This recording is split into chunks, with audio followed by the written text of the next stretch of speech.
에베소서 5장 15절에서 21절까지 같이 한번 읽겠습니다. 그런즉 너희가 어떻게 행할지를 자세히 주의하여 지혜 없는 자같이 하지 말고 오직 지혜 있는 자같이 하여 세월을 아끼라. 때가 악하니라.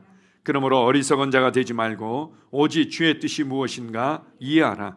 술 취하지 말라. 이는 방탕한 것이니 오직 성령으로 충만함을 받으라.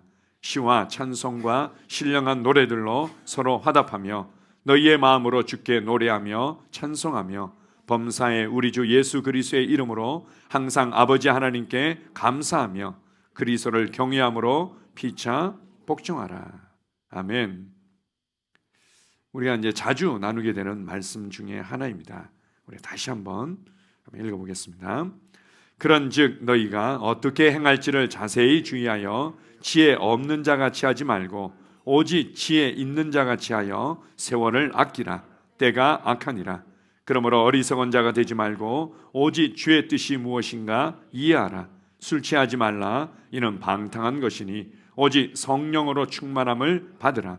시와 찬송과 신령한 노래들로 서로 화답하며 너희의 마음으로 주께 노래하며 찬송하며 범사에 우리 주 예수 그리스도의 이름으로 항상 아버지 하나님께 감사하며 그리스도를 경외함으로 피차 복종하라. 아멘.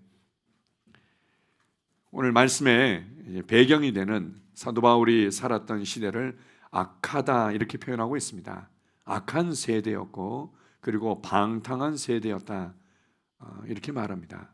그 시대가 그랬다면 지금은 더 악하고 방탕한 시대와 세대라고 말할 수 있는데 그 당시에 이 악한 세대, 방탕한 세대를 이기고 정말 그리스도인으로서 살아갈 수 있는 아주 중요한 한 부분을 권면하고 있습니다. 그것은 바로 오직 성령으로 충만함을 받는 것이었습니다.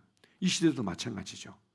우리가 이 시대를 살아가는 우리가 그리스도인들에게 있어서 무엇보다도 기억하고 붙잡아야 될 초점이 있다면 오직 성령으로 충만함을 받는 삶을 살아가는 것입니다.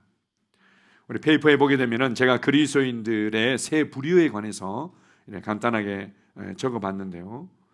많은 그리스도인들이 의외로 성령님이 누구신지를 알지 못하고 성령의 능력을 알지 못하고 오직 자신의 힘과 열심으로 살아가는 그리스도인들이 있습니다. 그들은 이제 늘 이렇게 얘기하죠. 무슨 말인지는 알겠어요. 하나님께서 뭐 도와주시고 우리에게 위로해 주시고 힘을 주신다는 건 알지만 결국 내가 해야 되는 거 아니에요. 그 내가 결국은 해결해야 되잖아요. 내가 결국은 이렇게 열심히 일해야 되잖아요. 뭐 이렇게 이제 얘기를 합니다. 맞는 얘기죠. 결국은 내가 열심히 해야 됩니다. 내가 성실해야 되고 내가 정직해야 되고 내가 해결해야 되는데 그러나 성령님의 능력을 잘 모르는 거죠. 그래서 믿음으로 행하고 성령님의 지혜와 능력으로 행하는 것에 대해서 관심이 없고 잘 모르고 그렇게 살아가는 그리스도인들이 의외로 많습니다. 우리가 이제 조금 더 전진하게 되면 이제는 성령님의 능력과 도우심을 내가 잘 알겠어요 라고 이제 생각하고 말은 하지만 필요한 일이 있을 때만 또 어려운 상황을 맞닥뜨릴 때만 정말 권고한 상황에 처했을 때만 성령님 도와주세요. 어떻게 하면 좋을까요? 나를 인도해 주세요. 이렇게 이제 살아가는 그리스도인들이 있습니다. 이것도 참 귀하고 계속해서 성장하고 있는 과정이지만 주님께서는 무엇보다도 매일 나아가서는 매 순간 성령으로 인해서 성령으로 살아가는 성령 충만한 그런 그리스도인들을 주님께서 기대하시고 원하십니다. 성령 충만한 삶을 살아가는 그리스도인의 삶이 있습니다. 우리가 사도행전 1장 8절에 보게 되면 드디어 예수님께서 승천하시고 나서 아버지의 약속하신 그 아버지의 영이 이 땅에 임하게 됩니다. 이 땅에 임하실 때 단지 우리를 조금 위로하고 뭔가 우리의 갈 바들을 조금씩 인도해 주는 수준이 아니라 권능으로 임하신다 이렇게 말씀하고 있습니다. 성령님께서 임하실 때 권능으로 임하셨다. 이것을 헬라어로 듀나미스라고 그러고 우리가 이제 이러한 부분들을 여러 가지 의미로 이해하지만 좀 더 종합적으로 확대해서 이해한다면 우리의 삶을 역동적으로 변화시키는 초자연적인 능력을 가지고 우리에게 임하신 것입니다. 우리의 삶을, 나의 세상을 역동적으로 변화시키는 초자연적인 능력을 가지고 임하시는 거죠. 그러므로 말미암아 이 권능 가운데 걸을 뿐만 아니라 예루살렘과 사마리아와 땅끝까지 이르러 우리가 예수님의 증인으로 살 수 있도록 도와주신다, 이렇게 말씀하고 있습니다. 우리가 이제 이러한 것들을 생각할 때 제가 예전에 몇 번 나눴던 그 화산이란 그리스도인의 삶을 비유하기도 합니다. 우리가 화산하면 한자를 붙여가지고 세 가지 종류를 얘기하지 않습니까? 다 기억나시죠? 사화산이 있고 휴화산이 있고 활화산이 있다, 이렇게 이제 표현하기도 하죠. 사화산이라는 것은 이 분화구가 있고 화산에 이제 모든 모양을 갖추고 있지만 안에 완전히 활동이 멈춰버린 거죠. 이제 불이 꺼져버린 거죠. 이것이 이제 대부분의 이 시대를 살아가고 있는 불신자의 모습이죠. 불신자들은 하나님의 어떤 형상에 일그러진 모습들을 어느 정도 가지고 있지만 그러나 그 속에는 생명도 없고 빛도 없고 어떤 하나님의 역사하심, 임재가 없는 상태, 이건 사화산에 비유할 수 있고요. 그러면 대부분의 그리스도인들의 이제 모습이라고 한다면 안타깝지만 휴화산에 우리가 비유할 수 있는 거죠. 뭔가 김이 모락모락 올라와 안에 불도 있고 뭔가 뜨거운 어떤 움직임들이 있지만 그냥 김만 모락모락 올라오지 이게 활동을 제대로 안 하는 거죠.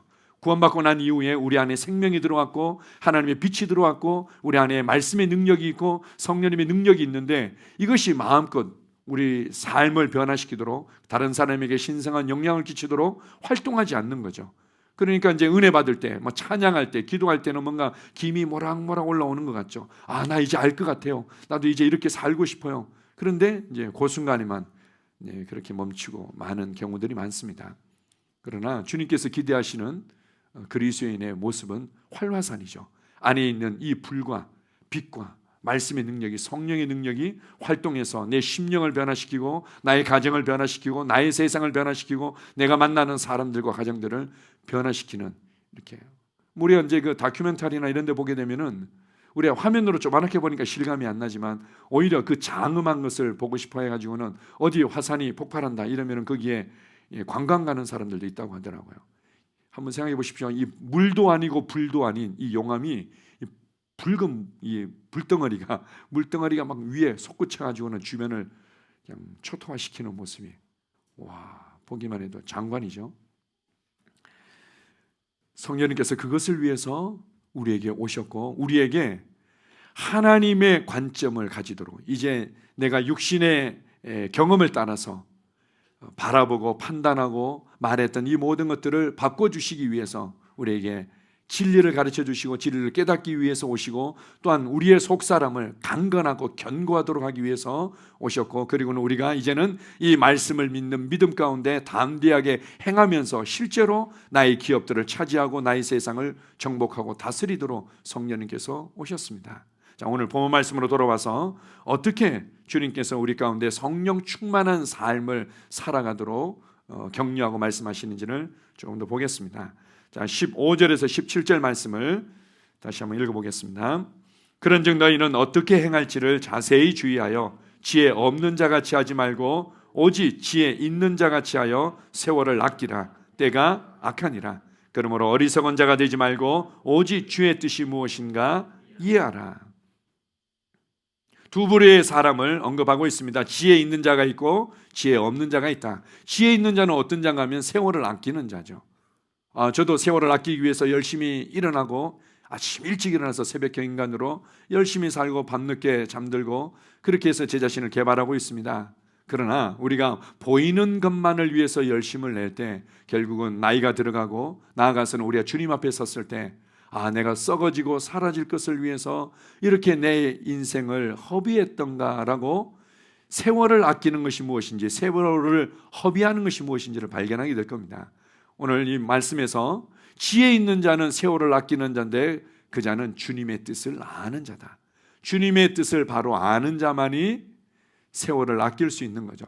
곧 영원한 것, 보이지 않는 것, 하나님의 뜻을 알고 그 뜻대로 살아가는 삶이 바로 지혜 있는 자의 삶인 것입니다. 또 하나 이제 두 부류로 나누는 부분들이 술 취한 사람과 그리고 성령에 취한 사람, 술 취한 가운데 살아가는 사람과 성령으로 충만한 사람을 구분하고 있습니다. 우리가 술 취했다고 그러면 일반적으로 이제 말 그대로 그냥 술에 취해 가지고는 자신의 어떤 재산들, 시간들, 건강과 인생을 허비하는 것을 말하는 거지만 동시에 우리가 이렇게 이해할 수 있습니다. 세상의 삶의 방식에 취해서 살아가는 자와 하나님 나라의 삶의 방식에 취해서 살아가는 자, 그것은 바로 성령님께서 역사하시는 거죠. 그래서 세상의 가치, 세상의 문화, 세상의 경험에 취해서 살아가는 것은 방탕한 것이다, 이렇게 말합니다.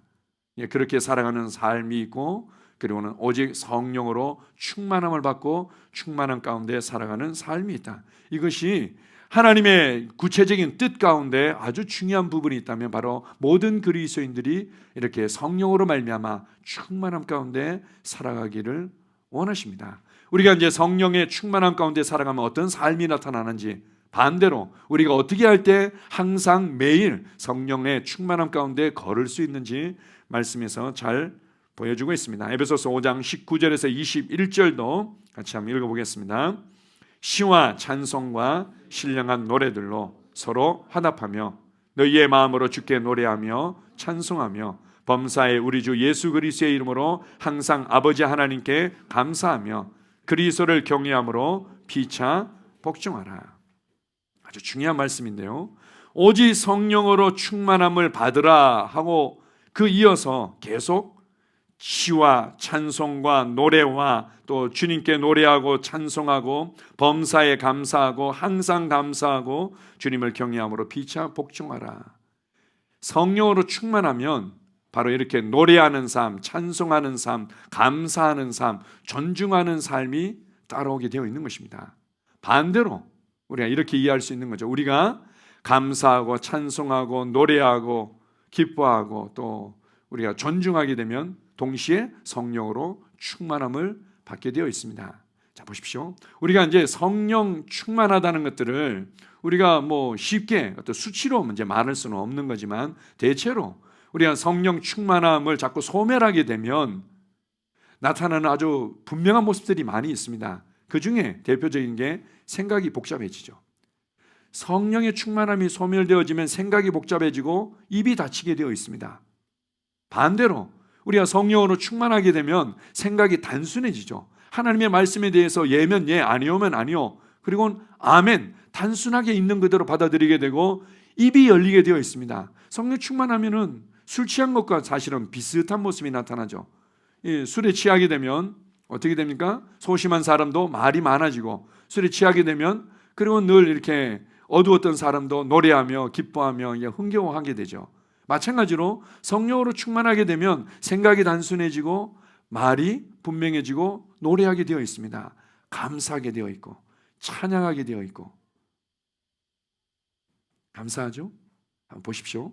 제가 이제 성령의 어떤 역사라든지 성령의 인도함을 이렇게 얘기할 때 항상 우리가 육신을 입고 이 땅에 살아가기 때문에 균형 잡힌 관점이 필요합니다. 우리가 어떤 한 분야를 뚫어내기 위해서는 그 분야에만 좀 더 초점을 맞추고 집중해야 될 부분들도 있지만, 우리의 삶이 좀 더 건강하게 열매 맺는 삶으로 전진하기 위해서는 균형 잡힐 필요가 있는 거죠. 그런데 이제 구체적으로 우리가 이제 성령 인도에 대해서 얘기할 때가 많은데, 제가 이렇게 얘기합니다. 우리가 성령 인도를 제대로 받으려면 1차적으로 일반적인 창조의 원리를 이해해야만 합니다. 그리고 말씀에서 보여주시는 영적인 원리들을 이해해야만 되고, 그리고 세 번째로 구체적인 성령님의 지시와 또 음성을 듣는 것들을 훈련해야만 됩니다. 이게 이제 균형 잡힐 때 온전한 인도를 제대로 받을 수가 있는 거죠. 일반적인 창조의 원리만 이해해도 잘 살아가는 사람들이 많이 있습니다. 예를 들어서 우리 주변에 보면은 돈도 잘 벌고 그러면서도 가정도 화목하고 성격도 좋고 사람들에게 인정도 받고 예수 믿지 않지만 그렇게 잘 살아가는 사람들이 있습니다. 그 사람들을 보게 되면 몇몇 가지 이제 특징들을 발견할 수 있는 거죠. 그들이 발견하고 그들이 누리고 있는 것들을 보면 일반적인 창조의 원리입니다. 감사하는 거, 그리고는 긍정적으로 생각하는 거, 잘 섬기고 베풀 줄 아는 거, 이런 것들 좀 더 정확하고 이렇게 좋은 습관들을 개발하는 거, 이런 것들이지 않습니까? 이건 하나님께서 이 땅에 주신 그 질서의 하나님, 조화의 하나님, 창조의 하나님이 이 땅에 두신 그 일반적인 창조의 원리죠. 그러나 그리스도인들은 좀 더 우리가 전진할 수 있습니다. 거기서 말씀을 통해서 영적인 하나님 나라의 원리들을 배우고, 그리고 구체적으로 성령님의 인도와 지시들을 받을 수 있는 거죠. 이 세상을 한번 보십시오. 이 세상은 정말 노래로 가득 차 있습니다. 그리고 이 세상은 감사로 가득 차 있습니다.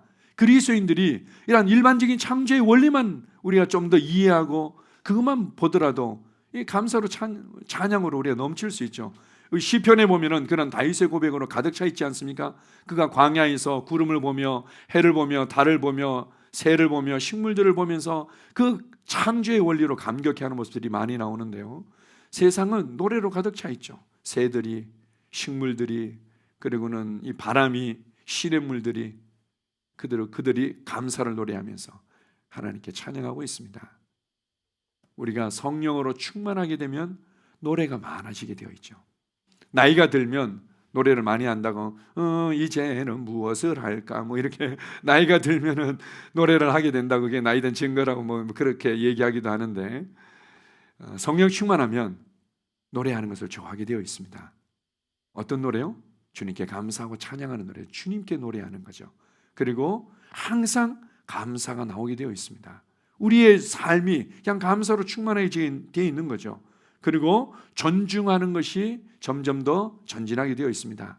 다른 사람들을 배려하고 다른 사람들을 존중하고 권위를 신뢰하고 권위를 인정하고 거기에 대해서 순종하고 이런 것들이 이제 쉬워지게 되어 있는 거죠.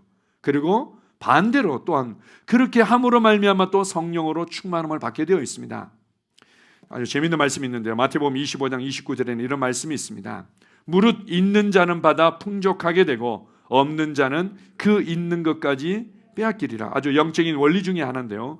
무릇 있는 자는 받아 풍족하게 된다는 거죠. 내가 노래하면 노래할수록 더 충만하게 되고 성령으로 충만하게 되므로 더 노래하게 되고, 내가 감사하면 감사할수록 더 성령의 충만함을 누리게 되고 성령의 충만함을 누리면서 더 감사하게 되고 더 감사하면서 또 충만함을 누리고 충만하면서 감사하게 되고, 있는 자는 받아서 더 풍족하게 되는 겁니다. 없는 자는 그 있는 것마저, 때로는 있다고 여기는 것마저 빼앗기게 되는 거죠. 저는 감사할 수가 없어요. 감사하고 싶은데요, 이러이러한 것 때문에 감사하기 너무 어려워요. 저도 찬양하고는 싶은데요, 찬양이 마음으로부터 그렇게 잘 안 돼요. 저도 권위에 순종하고 싶고 저도 존중하고 싶은데요, 저 사람이 하는 행동을 생각하면 도저히 할 수가 없어요 라고 없다고 여기고 계속해서 없다고 여기는 자들은 그 있는 것마저, 이미 그 받은 것마저 빼앗기게 되는 거죠. 이 성령 충만한 삶은 그렇습니다. 우리가 그 충만함으로 말미암아 노래하고 감사하고 존중하고, 또 반대로 우리가 노래하고 감사하고 찬양하고 존중하면서 또 충만함을 누리고, 있는 자는 더 받게 되고 영광에서 영광으로 믿음에서 믿음으로 받은 데서 받은 대로 계속 전진하게 되는 겁니다. 얼마나 아름답습니까? 그것을 살아가도록 하기 위해서 또한 성령님께서 우리를 돕고 계십니다. 어떻게 돕고 계신지 아주 특별한 말씀이 하나 있는데요. 고린도전서 14장 15절에서 17절 말씀을 같이 한번 읽어보겠습니다. 그러면 어떻게 할까? 내가 영어로 기도하고 또 마음으로 기도하며 내가 영어로 찬송하고 마음으로 찬송하리라. 그렇지 아니하면 내가 영어로 축복할 때 알지 못하는 처지에 있는 자가 내가 무슨 말을 하는지 알지 못하고 내 감사에 어찌 아멘하려. 너는 감사를 잘하였으나 그러나 다른 사람은 덕세움을 받지 못하리라. 이 말씀 바로 앞에 있는 것이 무엇인가 하면 방언 기도에 관해서 설명해 주고 있습니다. 방언으로 기도하는 것은 내 영이 하나님께 비밀을 말하는 것이다. 내 영이 하나님께 비밀을 말함으로 내 영은 열매를 맺는데 무슨 말인지를 알아듣지 못하니까 내 마음은 열매를 못 맺지 않습니까? 그러면 어떻게 해야 되죠? 라면서 이제 이 말씀이 나오는 겁니다. 그러면 어떻게 할까? 그러면은 내가 영어로 기도하고 마음으로 기도하면 되지 않느냐? 내 입술은 성령님께서 주시는 기도 언어를 통해서 이 기도 언어가 나오는 통로가 되게끔 열어드리고 기도하는 거죠, 방언으로.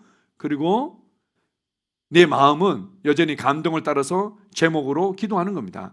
때로는 집중해서 기도하기도 하고 성령님께서 가르쳐주시는 기도 제목을 따라 기도하기도 하죠. 그러다 보면 어떨 때는 내가 마음으로 기도하는 것과 방언으로 기도하는 것이 하나 되어서 기도하는 것처럼 방언 통역이 이루어지는 것 같은 또 그런 어떤 경험이나 감동이 있을 때도 있습니다. 이렇게 이제 영어로 기도하고 마음으로도 기도하고 이렇게 기도하라는 겁니다. 근데 이 말씀만 하는 것이 아니라 그 뒤에 내가 영어로 찬송하고 마음으로 찬송하고 영어로 감사하고 마음으로 감사하고 영어로 축복하고 이렇게 말합니다. 자, 보십시오. 방언으로 기도하는 것은 단지 하나님께 그냥 열심히 기도하고, 내가 말로 기도하면은 뭐 아무리 기도해도 30분, 1시간을 넘기기 어려운데 방언으로 기도하니까 훨씬 잘 기도가 돼요. 이런 어떤 수준일 뿐만 아니라 내가 알아듣든 못 알아듣든 방언으로 기도할 때 이것은 하나님께 찬송하는 거라는 거죠. 때로는 이 하나님께 찬송하는 것을 곡조를 붙일 수도 있고 붙이지 않을 수도 있지만 하나님께 찬송하는 겁니다. 리아스카이도스콜 리알라스캄바야 이렇게 곡조를 붙일 수도 있고, 곡조를 붙이지 않고 아스키암바야 스콜리안달라야 이렇게 할 수도 있는데, 이것이 또 한편으로는 하나님을 찬양하는 거라는 거죠. 그래서 우리가 방언으로 많이 기도하게 되면 우리의 혀와 우리의 입술이 하나님을 찬양하는 입술로 계속해서 발전하게 되는 겁니다. 또 우리 하나 있죠? 내가 영어로 축복할 때 알지 못하는 처지에 있는 자들은 네가 무슨 말을 하는지 알지 못한다. 다른 사람들한테 영어로 축복할 수는 없는 겁니다. 알아듣지 못하니까. 무슨 말인가 하면 우리가 범영전에 만났는데 너무 반가운 거예요. 너무 귀하고 축복해 주고 싶은 거죠. 그래서 만나자마자 리아스코이디안바이알로야 이러면은 깜짝 놀라시겠죠. 뭐 하시는 거지? 그러나 이제 영어로 축복하는 거라는 겁니다. 그러나 이제 상대방이 알아듣지 못하기 때문에 유익이 되지 않는 거죠. 가르칠 때도 알아듣지 못하기 때문에 유익이 되지 않는 겁니다. 그러나 어쨌든 우리가 다른 사람을 위해서 집중해서 기도할 때 방언으로 기도하면 그것이 나는 알지 못하지만 하나님께서 이미 예비하신 축복들이 풀어지도록 축복하는 기도라는 거죠. 내가 그래서 방언으로 많이 기도하게 되면 내 혀가 비판하고 판단하고 비아냥거리던 이 혀가 훈련되어져서 축복하는 입술로 쉽게 개발되어집니다. 그래서 더더욱 성령의 충만함을 받게 되는 거죠. 제가 이제 참 청년 때 저도 이렇게 비판하고 판단하는 것들을 좋아하고 즐겼던 적이 있습니다. 왠지 내 자신이 너무 똑똑하고 왠지 내가 뭔가 다른 사람들보다도 우위에 있는 듯한 그런 기분들을 이렇게 느끼게 만들죠. 그래서 아주 감각적이고 센스 있게 뒤통수를 치는 듯한 이런 뭔가 이렇게 표현들을 하게 되면은 스스로가 이제 똑똑하게 이게 느끼는 경우들이 있죠. 근데 방언으로 더 많이 기도하게 되면 그런 것들이 불편하게 다가오는 거예요. 내 언어가 아닌 것 같죠. 내가 평상시에 쓰는 내 모국어, 내가 어릴 때부터 길들였던 내 모국어가 아닌 것처럼 느껴지기 시작하고, 오히려 나의 자연스러운 모국어는 축복하는 말로, 다른 사람들을 축복하는 게 너무 힘들고 어렵고 힘을 써야 되는 게 아니라 자연스러워지는 거죠. 그렇게 축복하면 축복할수록 더 성령님께서 기뻐하시고 충만함을 누리고, 성령의 충만함을 누리면서 더 내 입술에서 노래와 감사와 축복이 나오게 되고, 맨 마지막에 보게 되면은 내 감사에 어찌 아멘하리요. 너는 감사를 잘하였으나 그러나 다른 사람은 독생을 받지 못하리라. 사람과의 대화와 관계와 가르침에 있어서는 방언으로 얘기하는 것들이 방언 통변이 없다면 그건 그렇게 유익하지 않다. 그러나 어쨌든 방언으로 기도하는 기도 가운데 중요한 부분들이 감사라는 겁니다. 하나님께 감사하는 거. 그래서 여러분들이 성령 충만함을 누리도록 우리에게 주신 아주 중요한 통로 중에 하나가 방언 기도라는 거죠. 방언으로 기도할 때 나는 몰라. 그러나 내 영이 하나님께 감사하고 있고 또 하나님의 은혜에 감사하고 있는 거죠. 그러면서 내 혀가 훈련되어지는 겁니다. 그리고 내 삶에서 감사를 말하고 감사를 표현하는 것들이 너무 자연스러워지고, 그것으로 말미암아 더 충만해지고, 더 충만해짐으로 또 감사의 삶을 살아가고, 얼마나 놀랍습니까? 이런 삶이 우리에게 성령님을 통해서 주어진 것입니다. 그래서 이 말씀을 통해서 볼 때 성령님은 기도의 영이고 찬송의 영이고 축복의 영이고 감사의 영이고, 그리고 우리가 그렇게 함께 믿음으로 협력하고 반응할 때 이것은 우리 안에서 더 풍성해지는 거죠. 두 번째로, 성령님께서 성령 충만할 때 나타나는 삶, 그리고 또한 우리가 성령 충만하기 위해서 우리가 믿음으로 반응해야 될 모습을 이렇게 설명해 주고 있습니다. 에베소서 3장 16절을 같이 읽겠습니다. 그의 영광의 풍성함을 따라 그의 성령으로 말미암아 너희 속사람을 능력으로 강건하게 하시오며. 사실은 우리가 이제 환경과 상황에 어려움을 맞닥뜨릴 때 우리가 뭐 누구 때문에 이 상황 때문에 이렇게 얘기할 수 있지만 가장 중요한 부분들은 내 안의 문제죠.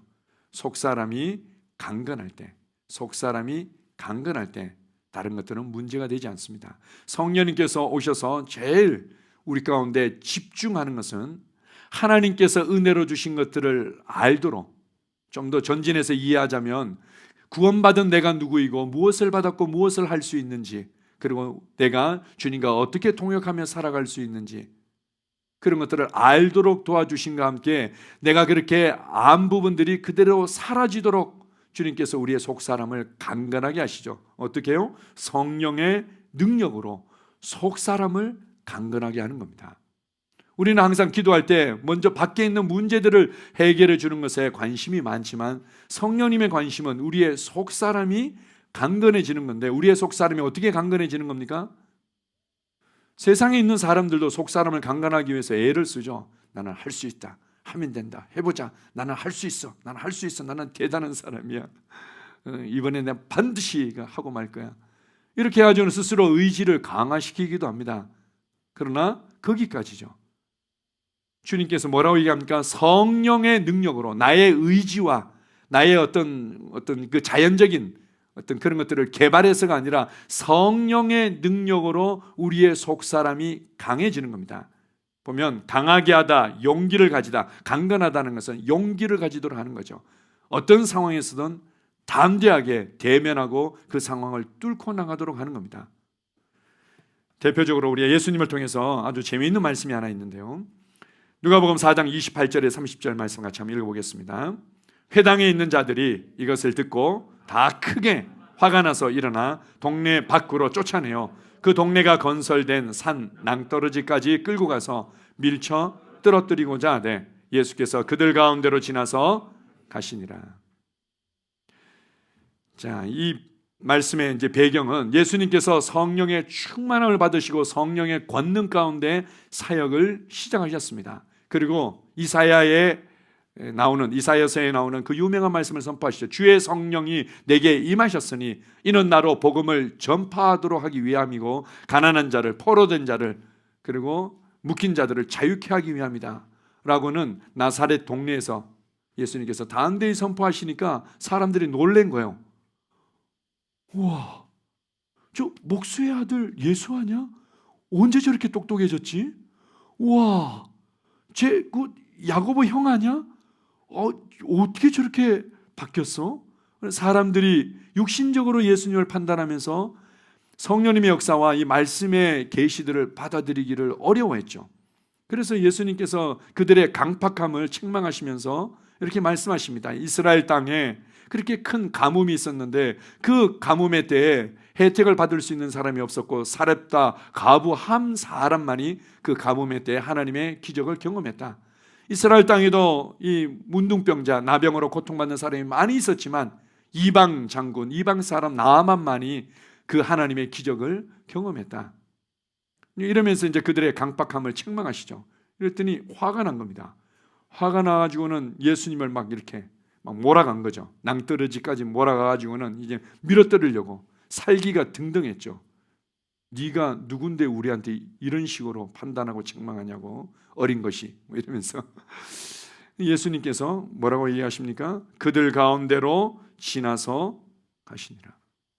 예수님을 두렵게 하거나 요동시킬 수 있는 것은 아무것도 없었습니다. 우리의 속사람이 강건할 때 우리를 흔들 수 있는 것은 아무것도 없습니다. 우리 속사람이 강건해질 때 신성한 용기로, 예수 그리스도가 가지셨던 그 용기로 충만해지기 때문에 우리를 두렵게 할 수 있는 것은 아무것도 없죠. 예수님께서 이렇게 말합니다. 설사 너희들을 죽음 가운데로 몰아갈 수도 있다. 그러나 그들은 거기까지다. 너희 육신을 죽일 수 있는 자들을 두려워하지 말고 너희 영혼과 육체마저도 지옥으로 주님께서 심판하실 그분을 두려워해라. 우리가 두려워할 수 있는 분은 오직 하나님 한 분뿐입니다. 속사람이 강건할 때 더 이상 염려하거나 불안해하거나 두려워하거나 전전긍긍할 이유가 없는 거죠.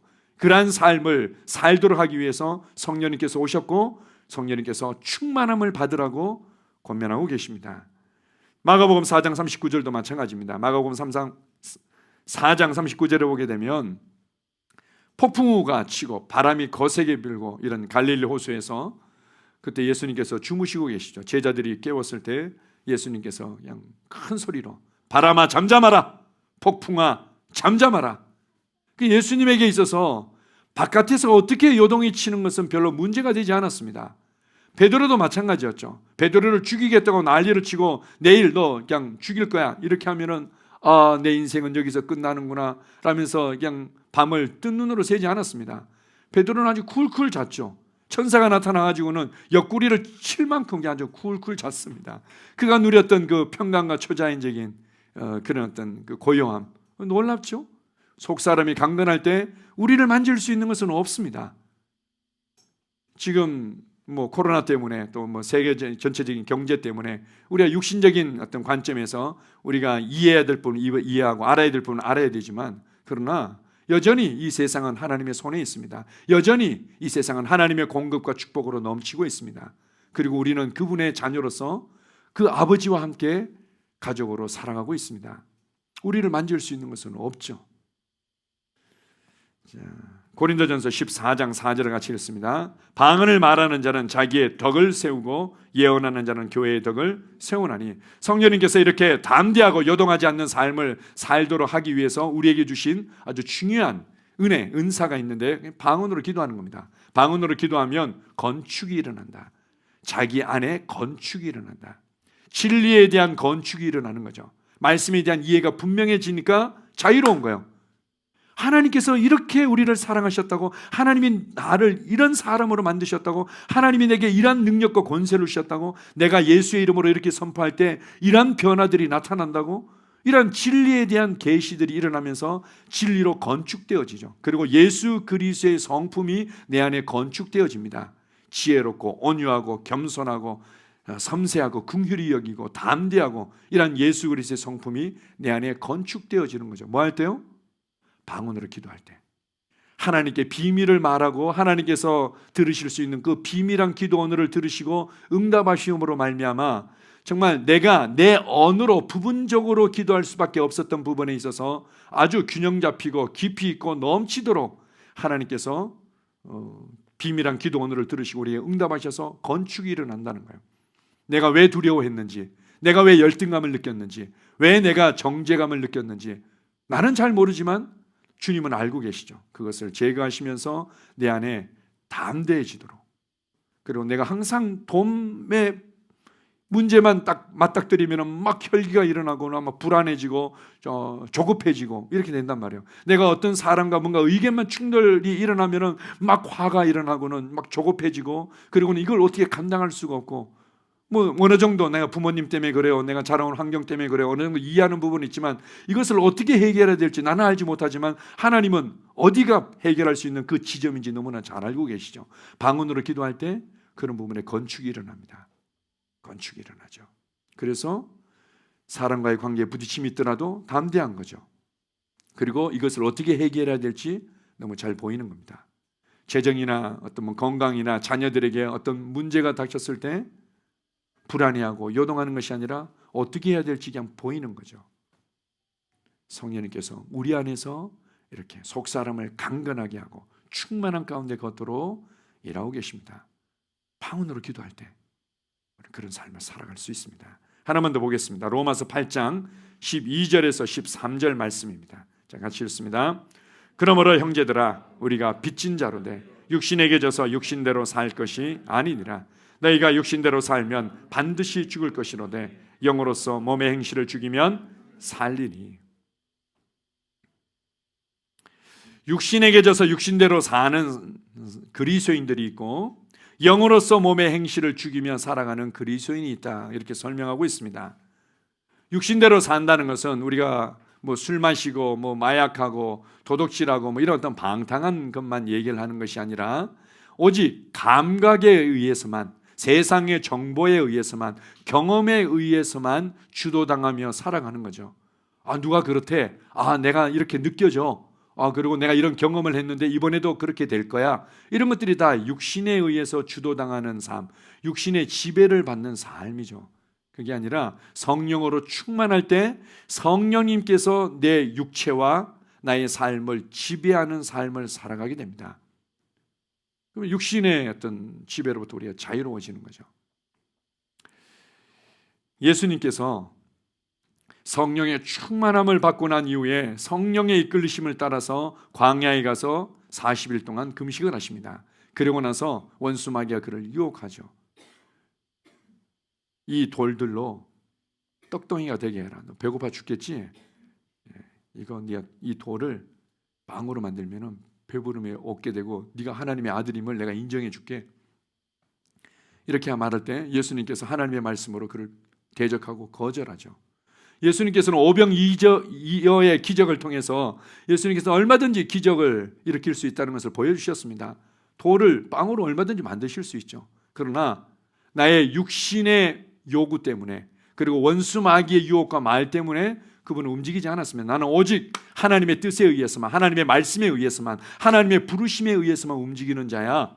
그는 어떠한 상황에서도 육신에 끌려다니지 않으셨죠.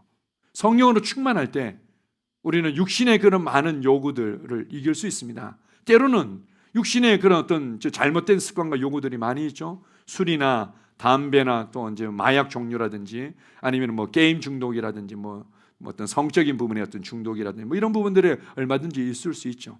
그러나 이 모든 부분에 있어서 우리가 성령의 충만함 가운데 살아가면 다 끊어져 가게 돼 있는 거죠.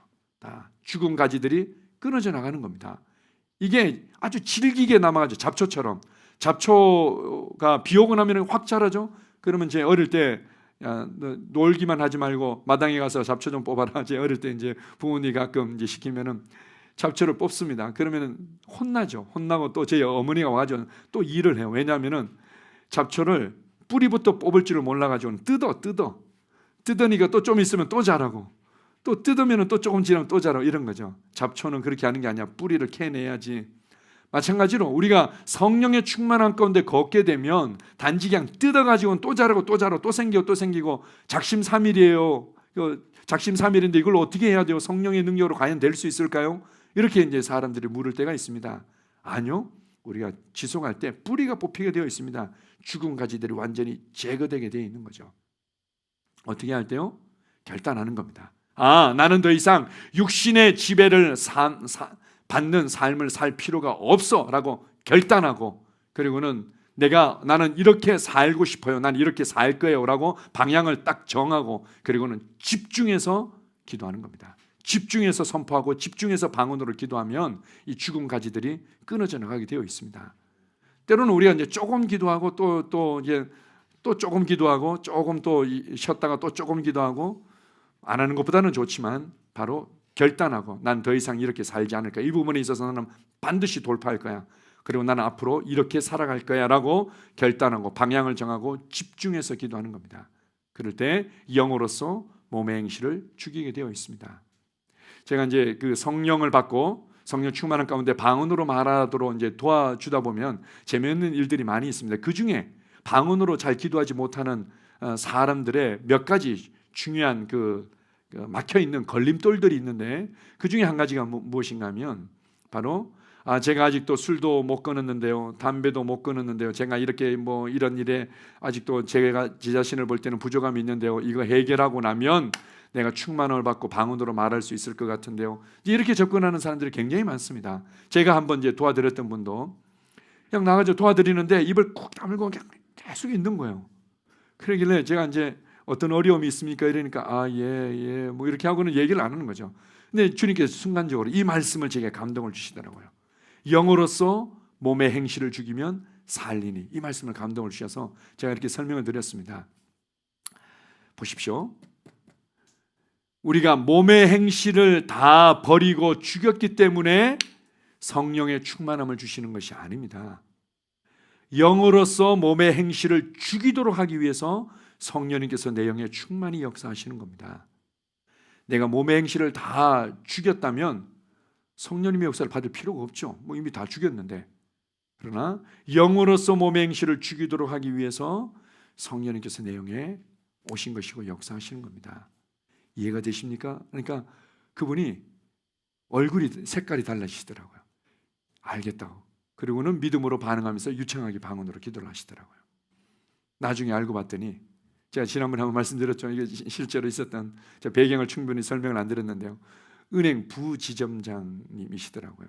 그래서 뭐 정확하게는 모르겠지만 아마 술과 담배 같은 게 아마 마음에 제일 걸리지 않았겠나 싶습니다. 술과 담배를 끊지도 못했는데 내가 무슨 성령의 충만을 받고 방언으로 말하겠어. 이제 이런 생각이 이제 장애물이 됐던 거죠. 영으로서 몸의 행실을 죽일 수 있습니다. 우리가 성령 충만할 때 몸의 행실이 나의 시간과 물질과 나의 관계와 모든 것들을 조적질할 수 없다는 거죠. 영으로서 몸의 행실을 죽일 수 있다. 이것이 성령 충만한 그리스도인의 삶입니다. 나의 삶을 도둑질할 수 있는 것은 없다. 성경이 말씀하는 대로 아멘, 아멘. 내가 결단하고 방향을 정하고 집중해서 기도할 때 이 모든 것들은 끊어져 되어 있고 성령의 충만한 가운데 자유를 누리고 안식을 누리고 그 능력의 역사함을 누릴 뿐만 아니라 이제는 이전보다도 더 많이 다른 사람들에게 능력이 흘러가게 되어 있는 거죠. 사도 바울 같은 경우는 이러한 영으로서 몸의 행실을 죽이는 것들이 더 많이 역사하고 더 많이 역사하고 그 능력이 더 많이 누려지고 흘러가다 보니까 한 번은 로마로 압송되어 가다가 멜리데 섬에 난파되어져서 멜리데 섬에 이제 같이 체류하게 됐는데요. 얼마나 이게 섬김의 사람이었는지 모든 사람들이 이제 춥고 배고프고 오랫동안 못 먹어가지고는 그렇게 그냥 다들 그냥 어떻게 할 줄 모르고 있는데 사도 바울은 그 육지에 도착하자마자 또 땔감들을 구해가지고는 불을 피우는 겁니다. 불을 피우는데 거기서 독사가 확 튀어나와가지고는 사도 바울에게 손을 확 문 거죠. 원주민들이 보고는 알아본 거죠. 얼마나 이제 맹독을 가진 독사인지. 그래가지고는 보고 있는 겁니다. 아유, 제가 바다에서는 이렇게 신의 호의와 은총으로 구출을 받았는데 저 사람은 확실히 큰 죄를 지은 게 맞구나. 이제는 독사한테 물려서 죽는구나 라고 원주민들이 이렇게 지켜보고 있었는데 아무렇지도 않거든요. 이 자식이 이렇게 털어버리니까 그냥 불에다 그냥 털어버린 거죠. 그리고는 아무런 이상이 없는 겁니다. 그랬더니 원주민들이 신이 사람의 모습으로 나타났구나 이렇게 여긴 거죠. 영으로서 몸의 행실을 죽이고 더 이상 육신이 지배하도록 하지 않는 삶을 걷다 보니까 이제는 자연적인 세상의 그런 어떤 그 공격과 독들이 영향을 미칠 수가 없는 겁니다. 이 죽을 몸이 항상 신성한 건강을 누리게 되는 거죠. 자, 보십시오. 우리가 이제 치유에 대해서 우리가 굉장히 중요하게 여기고 왜 치유가 나타나지 않습니까? 이렇게 고민하기도 하고 더 치유를 경험하기 위해서 애를 쓰기도 합니다. 좋은 것인데요. 주님은 우리에게 치유를 주고자 하는 것이 구원의 풍성함의 모습이 아니었습니다. 무슨 말인가 하면 치유라는 것은 질병이 있어서 낫고 또 병에 걸려서 낫고 또 아파서 낫고 이게 치유지 않습니까? 주님은 단지 우리에게 치유를 주기만을 원치 않으셨습니다. 주님은 신성한 건강을 주기를 원하셨던 거죠. 그러니까 병에 걸려서 낫고 이것도 귀하고 하나님의 은혜지만 그게 아니라 아예 병의 영향을 받지 않는 아무런 질병의 영향을 받지 않는 그냥 초자연적인 신성한 건강 가운데 살기를 원한 겁니다. 그래서 때로는 우리가 치유를 경험하는 것이 귀한 간증이기도 하지만 반대로 치유의 간증이 없는 것이 더 좋은 간증입니다. 치유의 간증할 거리가 없는 게 사실은 더 귀한 간증인 거죠. 나는 신성한 건강 가운데 걷는 자입니다. 어떻게 할 때요? 성령의 충만한 가운데 걸어갈 때. 이러한 충만함을 누리도록 하기 위해서 성령님께서 우리에게 주신 아주 중요한 통로 중에 하나가 방언으로 집중해서 기도하는 겁니다. 아멘. 성령 충만한 삶으로 주님께서 우리를 초대하셨습니다. 함께 고백하겠습니다. 나는 지혜 있는 자입니다. 나는 성령으로 충만한 자입니다. 나는 찬송하고 감사합니다. 나는 존중하는 삶을 살아갑니다. 나는 어떤 상황에도 요동하지 않습니다. 나는 담대합니다. 나는 성령님의 능력이 지배하는 삶을 살아갑니다. 아멘. 기도하겠습니다.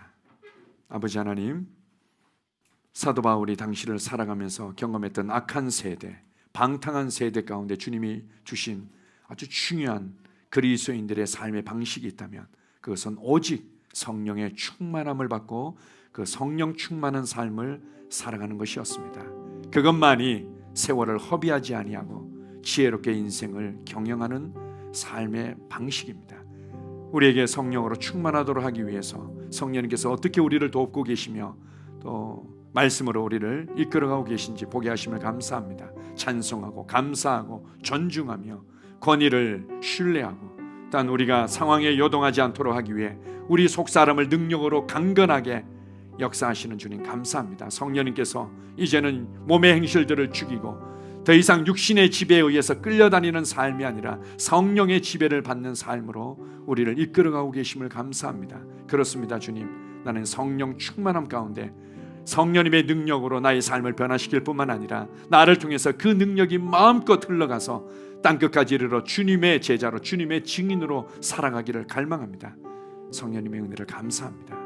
주님을 찬양합니다. 예수님 이름으로 기도합니다. 아멘.